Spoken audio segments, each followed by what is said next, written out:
Saktong isang linggo matapos ang pagguho ng itinatayong gusali sa Angeles, Pampanga, siyam na ang kumpirmadong nasawi.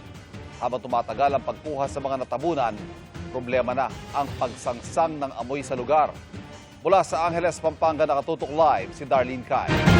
Darlene. Ivan, dito mismo sa kinatatayuan ko, mga 100 metro mula doon sa mismong guho ay masangsang na nga yung amoy na para bang may nabubulok na patay na hayop. Yan din yung iniinda na ilang araw na raw ng mga residenteng nakausap namin. Pero hindi yan tuloy-tuloy. Depende sa lakas at direksyon ng ihip ng hangin. Ngayon nga, eksaktong isang linggo mula doon sa guho at sa pagpapatuloy ng search, rescue and retrieval operations ay 3 bangkay ang nahukay ng rescuers.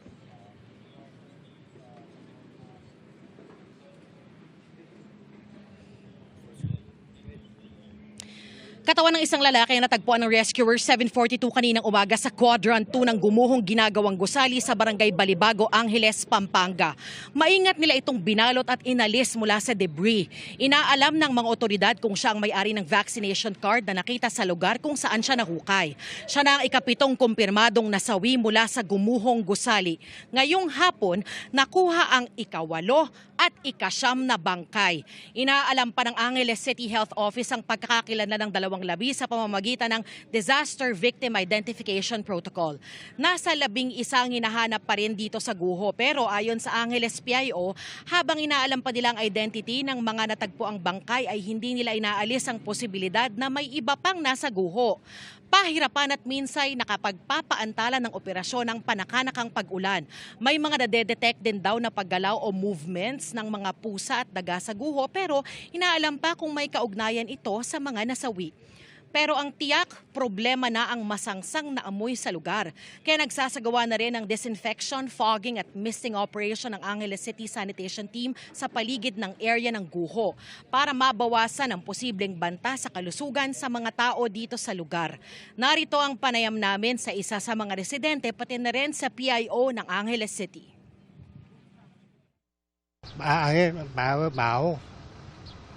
Mabaho.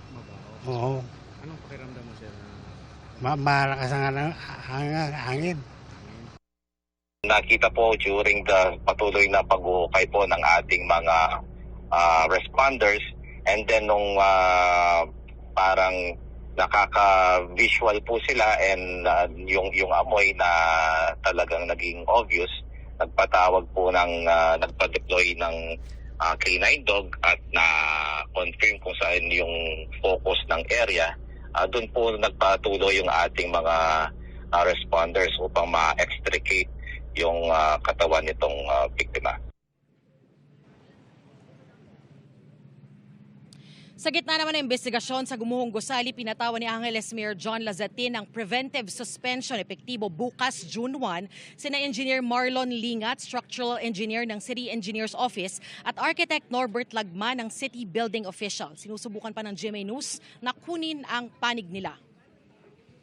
Ivan, sa ngayon ay pabugso-bugso yung mahinang pag-ulan na nararanasan namin dito. Pero dahil hindi naman malakas ay tuloy-tuloy pa rin ang search, rescue and retrieval operations ng mga otoridad ayon na rin sa BFP Region 3. Yan ang latest mula rito sa Angeles, Pampanga. Balik sa iyo, Ivan. Maraming salamat, Darlene Kai.